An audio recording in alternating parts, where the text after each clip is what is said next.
Back to aspirants academy. ഒരു പുതിയൊരു വീഡിയോയിലേക്ക് എല്ലാവർക്കും വീണ്ടും സ്വാഗതം. ഓക്കെ, ഇന്ന് നമ്മൾ പറയാൻ പോകുന്നത് ഗ്രൂപ്പ് സ്റ്റഡിയെ പറ്റിയിട്ടാണ്. എങ്ങനെ ഒരു ഇഫക്റ്റീവായിട്ടൊരു ഗ്രൂപ്പ് സ്റ്റഡി മുന്നോട്ട് കൊണ്ടുപോകാം, എന്തൊക്കെയാണ് ഒരു ഗ്രൂപ്പ് സ്റ്റഡീൻ്റെ മെറിറ്റ്സ്, ഇതിനെ പറ്റിയിട്ടൊക്കെയാണ് പറയാൻ പോകുന്നത്. അതായത് നമുക്ക് എല്ലാവർക്കും നമ്മുടെ ഡ്രോബാക്സ് അറിയാം അല്ലേ. നമുക്ക് ഒരു നിമിഷം ഇപ്പം ഫോണിൻ്റെയും ടെക്നോളജീൻ്റെയൊക്കെ കാലമായതുകൊണ്ട് തന്നെ ഒറ്റയ്ക്കിരുന്ന് പഠിക്കുക എന്ന് പറയുന്നത് വലിയൊരു ഡിഫിക്കൾട്ട് ടാസ്ക്കാണ്. കാരണം നമുക്ക് ഡിസ്ട്രാക്ഷൻസ് വരാൻ വേണ്ടിയിട്ട് ഒത്തിരി കാര്യങ്ങളുണ്ടല്ലോ. നമ്മുടെ അടുത്ത് തന്നെ ഫോണുണ്ട്. ഒരു ഒരു ഒറ്റ ക്ലിക്കിൽ നമുക്ക് എന്ത് ചെയ്യാം, ഒത്തിരി എൻ്റർടൈൻമെൻറ്റ്സ് നമുക്ക് കിട്ടും. അതുകൊണ്ട് ഡിസ്ട്രാക്ഷൻസ് വരാൻ പറ്റിയ ഒരു കാലമാണ് ഈ ഒരു ടൈം എന്ന് പറയുന്നത്. അതുകൊണ്ട് തന്നെ ഡിസ്ട്രാക്ഷൻസ് ഇല്ലാതെ പഠിക്കണം എന്നുണ്ടെങ്കിൽ ഒരു ഗ്രൂപ്പ് സ്റ്റഡി അത്യാവശ്യമായിരിക്കും. കാരണം നമ്മളെ പോലെ അപ്പുറത്തിരുന്ന് പഠിക്കുന്ന കുട്ടികൾ, അല്ലെങ്കിൽ നമ്മൾ ഒരു 2-3 പേരെ കൂടിയിരുന്ന് പഠിക്കുമ്പോൾ ഒരിക്കലും നമ്മൾ ഡിസ്ട്രാക്റ്റഡ് ആവില്ല. അവരുടെ കൂടെ പഠിക്കാൻ നോക്കും, അവരുടെ കൂടെ വായിക്കാൻ നോക്കും, അവർ ക്വസ്റ്റ്യൻസ് ചോദിക്കുമ്പോൾ അതിന് ഉത്തരം പറയാൻ നോക്കും. അപ്പോൾ എങ്ങനെ ഒരു ഇഫക്റ്റീവായിട്ട് ഗ്രൂപ്പ് സ്റ്റഡി കൊണ്ടുപോകാമെന്ന് പറയുമ്പോൾ നിങ്ങളൊരു 3-4 പേര് ചേർന്നിട്ട്, ഒന്നെങ്കിൽ നിങ്ങൾ കോച്ചിങ് സെൻറ്ററിൽ പോകുന്ന ആൾക്കാരാണെങ്കിൽ അവിടെ തന്നെ നിങ്ങൾക്ക് 3-4 പേർക്ക് ഗ്രൂപ്പ് സ്റ്റഡിയിലിരിക്കാം. അതല്ല നിങ്ങൾ സെൽഫ് സ്റ്റഡി ആയിട്ട് വീട്ടിലിരുന്ന് പഠിക്കുന്നവരാണെങ്കിൽ ഗൂഗിൾ മീറ്റിൽ നിങ്ങൾക്ക് ഗ്രൂപ്പ് സ്റ്റാർട്ട് ചെയ്യാവുന്നതാണ്. അതായത് വാട്സാപ്പിൽ ഗ്രൂപ്പ് സ്റ്റാർട്ട് ചെയ്യാം, അല്ലെങ്കിൽ ടെലഗ്രാമിൽ ഗ്രൂപ്പ് സ്റ്റാർട്ട് ചെയ്യാം. അതിൽ നിങ്ങൾ ഒരു ടൈം ടേബിൾ വെക്കുക ഓരോ ദിവസവും. അപ്പോൾ ആ ടൈം ടേബിൾ അനുസരിച്ച് പോകാമെന്നുള്ളതാണ്. നമുക്കൊരു ലോങ് ടേം ടൈം ടേബിൾ ആയിരുന്നു. അതിൻ്റെ ഇടയ്ക്ക് നമുക്ക് ഇഷ്ടമുള്ളപ്പോൾ നമ്മൾ കാര്യങ്ങൾ മാറ്റുന്നുണ്ട്, വായനയിൽ മാറ്റങ്ങൾ വരുത്താറുണ്ട്. പക്ഷേ ഒരു ലോങ് ടേം ടൈം ടേബിൾ ആയിരുന്നു. അതായത് രാവിലെ എണീക്കുന്നു, 9 മണിക്ക് നമ്മൾ SCERT വായിക്കാൻ സ്റ്റാർട്ട് ചെയ്യുന്നു. അത് കഴിഞ്ഞാൽ 11 മണിക്ക് ഇംഗ്ലീഷ് വർക്കൗട്ട് ചെയ്യുന്നു. 11-12 വരെയൊക്കെ ഇംഗ്ലീഷ് വർക്കൗട്ട് ചെയ്യും. അത് കഴിഞ്ഞ് നമ്മുടേതായിട്ടുള്ള സ്റ്റഡി, ഗ്രൂപ്പ് സ്റ്റഡി അല്ലാണ്ട് നമ്മൾ സെൽഫായിട്ട് സ്റ്റഡി ചെയ്യണം. അപ്പോൾ അതിൻ്റേതായിട്ടുള്ള നമ്മുടേതായിട്ടുള്ള സ്റ്റഡി ഉണ്ടാവും. അത് കഴിഞ്ഞാൽ ഉച്ചയ്ക്കാണെങ്കിൽ കറണ്ട് അഫെയർ വായിക്കുക 1 മണിക്കൂർ. അതിനുശേഷം പൊളിറ്റിയോ ജോഗ്രഫിയോ എന്താണെന്ന് വെച്ചാൽ അങ്ങനെ കുറച്ച് ടോപ്പിക്സ് റാൻഡമായിട്ട് എടുത്ത് ഗൈഡുകൾ വായിക്കുക എന്നുള്ളതാണ്. പിന്നീട് രാത്രിയിൽ നമുക്ക് ക്ലാസ് ഉണ്ടാവും.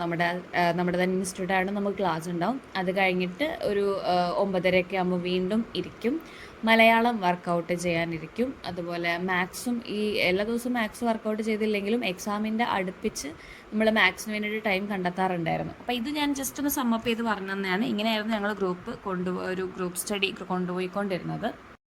ഓക്കെ, ഇനി നമുക്ക് വിശദമായിട്ട് പറയാം ടൈം ടേബിളിനെ പറ്റിയിട്ടും അതുപോലെ ഗ്രൂപ്പ് സ്റ്റഡി എങ്ങനെ വർക്കൗട്ട് ആകുന്നതിനെ പറ്റിയിട്ടും വിശദമായിട്ട് പറഞ്ഞാൽ, ഇപ്പം കറൻ്റ്ലി എന്തിനായിരിക്കും പ്രിപ്പയർ ചെയ്യുന്നത്, സെക്രട്ടേറിയറ്റ് OA അതല്ലെങ്കിൽ മറ്റ് ഡിഗ്രിയിലുള്ള എക്സാംസിന് വേണ്ടിയിട്ടായിരിക്കും പ്രിപ്പയർ ചെയ്യുന്നത്.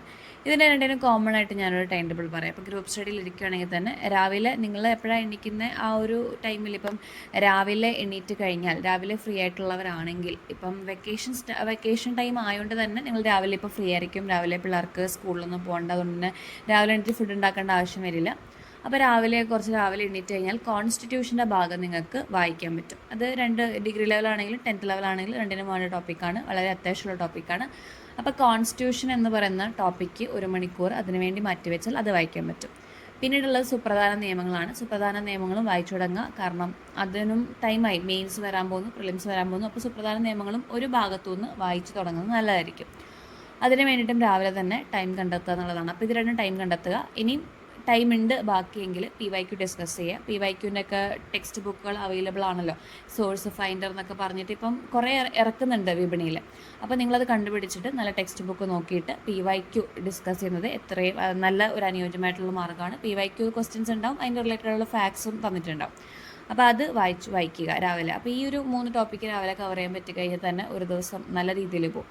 പിന്നെ നമുക്ക് വേണ്ട ബ്രേക്ക്ഫാസ്റ്റ് ഉണ്ടാക്കുക, കഴിക്കുക, ആ പരിപാടികളൊക്കെ കഴിഞ്ഞ് ഒരു 9 മണി 9:30 നിങ്ങളുടെ സൗകര്യം പോലെ ഇരുന്ന് കഴിഞ്ഞാൽ SCERT, ഇപ്പോൾ സെക്രട്ടേറിയറ്റ് OAക്ക് പഠിക്കുന്നവരാണെങ്കിലും സെക്രട്ടേറിയറ്റ് അസിസ്റ്റൻറ്റിന് പഠിക്കുന്നവരാണെങ്കിലും NCERT കവർ ചെയ്യണം. അത് ഇമ്പോർട്ടൻ്റ് ആയിട്ടുള്ളൊരു കാര്യമാണ്. ഇനി സെക്രട്ടേറിയറ്റ് OAക്ക് പഠിക്കുന്നവരാണെങ്കിൽ നിർബന്ധമായിട്ടും SCERT കവർ ചെയ്യണം.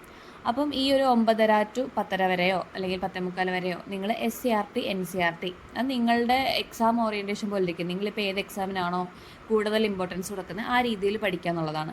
അപ്പോൾ SCERT NCERT ടെക്സ്റ്റ് ബുക്കുകൾ ഇനിയിപ്പോൾ വായിച്ച് തുടങ്ങാൻ പറ്റുമോ എന്ന് ചോദിച്ചാൽ ഇല്ല. ഇനിയിപ്പോൾ വായിച്ച് തുടങ്ങാൻ പറ്റില്ല, ഒരു ഓടിച്ചിട്ടൊരു വായന പറ്റുമായിരിക്കും. അപ്പോൾ ആ ഒരു രീതിയിൽ വായിക്കുക. കാരണം ഇപ്പോൾ എക്സാം അത്രയും ഫാസ്റ്റ് അപ്രോച്ചിങ് ആണ്. ഇനിയിപ്പോൾ 2 മാസം തികച്ചില്ല. അതുകൊണ്ട് തന്നെ നിങ്ങൾ ഓൾറെഡി തുടങ്ങിയിട്ടുള്ളവരാണെങ്കിൽ ഒരു റിവിഷൻ പോലെ ഒന്ന് ഫാസ്റ്റായിട്ടൊന്ന് വായിക്കുന്നത് നല്ലതായിരിക്കും. SCERT NCERT അതുപോലെ തന്നെ SCERTൻ്റെ സമഗ്ര ക്വസ്റ്റ്യൻ പൂൾസ് ഉണ്ട്. അപ്പോൾ ഓൾറെഡി വായിച്ച് കഴിഞ്ഞിട്ടുള്ളവരാണെങ്കിൽ SCERTൻ്റെ സമഗ്ര പൂൾസ് ചെയ്താലും മതി, ക്വസ്റ്റ്യൻസ് കിട്ടും. NCERT ആണെങ്കിലും അതുപോലത്തെ ക്വസ്റ്റ്യൻസ് കിട്ടുന്ന സോഴ്സസ് ഉണ്ടെങ്കിൽ അത് ക്വസ്റ്റ്യൻസുകളോടെ വായിച്ചു പോവുക. അല്ലെങ്കിൽ പെട്ടെന്ന് ഒരു ചാപ്റ്റർ ഓൾറെഡി വായിച്ചാണെങ്കിൽ പെട്ടെന്നൊരു ചാപ്റ്റർ റിവിഷൻ നടത്താൻ പറ്റുമല്ലോ, അങ്ങനെ എന്തെങ്കിലും രാവിലെ ചെയ്യാം.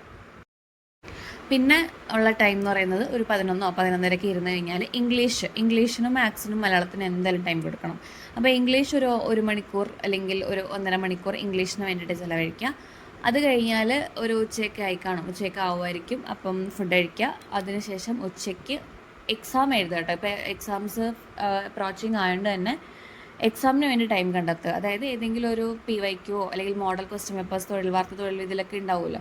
അപ്പോൾ അത് ചെയ്യുക. അത് ചെയ്താൽ തന്നെ നിങ്ങൾക്ക് മാത്സും ഇംഗ്ലീഷും മലയാളം അതിൽ കിട്ടും കേട്ടോ. അപ്പോൾ ഈ ഒരു സെപ്പറേറ്റ് 1.5 മണിക്കൂർ ഇംഗ്ലീഷിനും മലയാളത്തിനും കളയുന്നതിന് പകരം ആ ടൈമിൽ PYQ ഏതെങ്കിലും ഒരു ക്വസ്റ്റ്യൻ പേപ്പർ എടുത്ത് വെച്ച് ചെയ്താലും മതി. അത് റിലേറ്റഡ് അതിലുള്ള ഇംഗ്ലീഷും അത് റിലേറ്റഡ് ആയിട്ടുള്ള ഇംഗ്ലീഷും നോക്കിപ്പോയി കഴിഞ്ഞാൽ അങ്ങനെ ആവും കേട്ടോ. ആ രീതിയിൽ നിങ്ങൾക്ക് നോക്കാം. ഫ്ലെക്സിബിളായിട്ട് നിങ്ങൾക്ക് ഇഷ്ടമുള്ള പോലെ ചെയ്യാവുന്നതേ ഉള്ളൂ.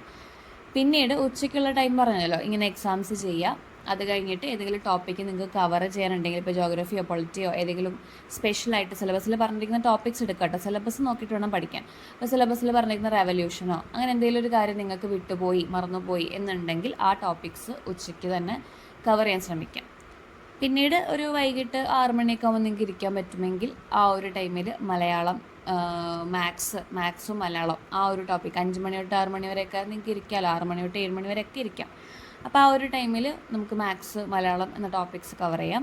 പിന്നീട് രാത്രിയിൽ ക്ലാസ്സസ് കേൾക്കുന്ന ആൾക്കാരുണ്ടെങ്കിൽ, നമുക്ക് ക്ലാസ് ഉണ്ടായിരുന്നു രാത്രിയിൽ, അപ്പോൾ നമ്മുടെ ക്ലാസ് കേൾക്കുമായിരുന്നു. അതല്ല നിങ്ങൾ ക്ലാസ് ഒന്നും കേൾക്കുന്നില്ല എങ്കിൽ രാത്രിയിൽ നിങ്ങൾക്ക് എന്ത് ചെയ്യാം, വീണ്ടും എക്സാം ചെയ്യുമോ, ആ എക്സാമിൻ്റെ അനാലിസിസ് ചെയ്യുമോ. കാരണം ഒരു ദിവസം 3 എക്സാം ചെയ്ത് കഴിഞ്ഞാൽ അതിൻ്റെ അനാലിസിസ് ചെയ്യുന്നതിന് നല്ല സമയം വേണം.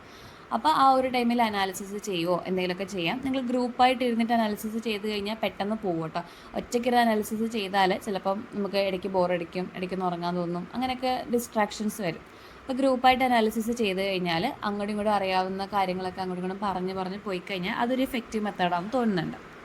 ഗ്രൂപ്പ് സ്റ്റഡീൻ്റെ ഒരു മെയിനായിട്ടുള്ള മെറിറ്റ് എന്ന് പറഞ്ഞാൽ ഡിസ്ട്രാക്ഷൻസ് ഒഴിവാക്കാൻ പറ്റും. പെട്ടെന്ന് ടോപ്പിക്സ് കവറായി കിട്ടും. നമുക്കിങ്ങനെ ഒരു ഇഴച്ചിലുണ്ടാകത്തില്ല. പെട്ടെന്ന് ടോപ്പിക്സ് കവറാവും. ഇഫക്റ്റീവായിട്ട് റിവിഷൻ നടക്കും. അങ്ങോട്ടും ഇങ്ങോട്ടും ചോദിച്ച് ഒരു ഇഫക്റ്റീവായിട്ടുള്ള റിവിഷൻ ഉണ്ടാവും അവിടെ. പിന്നെ രാവിലെ എണീക്കാൻ മടിയുള്ളവരാണെങ്കിൽ നമ്മൾ ഗ്രൂപ്പായിട്ട് ഇരിക്കുമ്പോൾ ഒരു പിയർ പ്രഷർ ഉണ്ടാവും. രാവിലെ നമുക്ക് എണീറ്റേ പറ്റും, കാരണം ബാക്കിയുള്ളവർ അവിടെ ഇരിപ്പുണ്ട് പഠിക്കാൻ വേണ്ടി. അപ്പോൾ നമുക്ക് എണീച്ചേ പറ്റും. അപ്പോൾ അങ്ങനെ ഒരു പിയർ പ്രഷർ ഉണ്ടാവും. ആ ഒരു ടൈമിൽ വന്നിരുന്ന് പഠിക്കാൻ വേണ്ടിയിട്ടൊരു പ്രഷർ ഉണ്ടാവും. അപ്പോൾ അതൊക്കെയാണ് മെയിനായിട്ടുള്ള മെറിറ്റ്സ് എന്ന് പറയുന്നത്. പിന്നെ നമ്മുടെ ഗ്രൂപ്പിലേക്ക് ഉള്ള ആൾക്കാരെ സെലക്ട് ചെയ്യേണ്ടത് നിങ്ങളുടെ ഉത്തരവാദിത്തമാണ്. നല്ല പഠിക്കുന്ന, കുറച്ച് ഡെഡിക്കേറ്റഡ് ആയിട്ടുള്ള, ഇത് വേണമെന്ന് ഉറപ്പുള്ള ആൾക്കാരെ നിങ്ങളുടെ ഗ്രൂപ്പിലേക്ക് വെൽക്കം ചെയ്യുക. ഇരുന്ന് പഠിക്കുക എന്നുള്ളതാണ്, വേറൊന്നുമില്ല. പിന്നെ ഇതിൽ ഇട്ടുപോയത് കറണ്ട് അഫെയർ ആണ് കേട്ടോ. കറണ്ട് അഫെയർ ഞാൻ പറഞ്ഞു തന്നല്ലോ, ഉച്ചയ്ക്ക് കറണ്ട് അഫെയർ നോക്കണം എന്ന്. അപ്പോൾ എക്സാമൊക്കെ എഴുതി കഴിഞ്ഞാൽ അതിന് അനാലിസിസ് ഒക്കെ കഴിഞ്ഞ് കഴിഞ്ഞാൽ കറണ്ട് അഫെയറും കൂടി ഇതിൽ ഇടയ്ക്ക് പോകണം. അത് ഇമ്പോർട്ടൻ്റ് ആണ് കേട്ടോ. അതും നോക്കി പോവുക. അപ്പോൾ വളരെ സിമ്പിളായിട്ട് പറയേണ്ട കാര്യം പറഞ്ഞിട്ടുണ്ട്. ഇങ്ങനെ തന്നെയാണ് ഞങ്ങൾ ഫോളോ ചെയ്തത്. LD ക്ലർക്കിനാണെങ്കിലും യൂണിവേഴ്സിറ്റി അസിസ്റ്റൻ്റ് ആണെങ്കിലും ഇങ്ങനെ തന്നെയാണ് ഫോളോ ചെയ്തത്. നല്ല ഇഫക്റ്റീവായിട്ട് പോയിട്ടുണ്ട്. അപ്പം എല്ലാവരും ട്രൈ ചെയ്ത് നോക്കുമെന്ന് വിചാരിക്കുന്നു. അടുത്തൊരു വീഡിയോ ആയിട്ട് കാണാം. അതുവരെ എല്ലാവർക്കും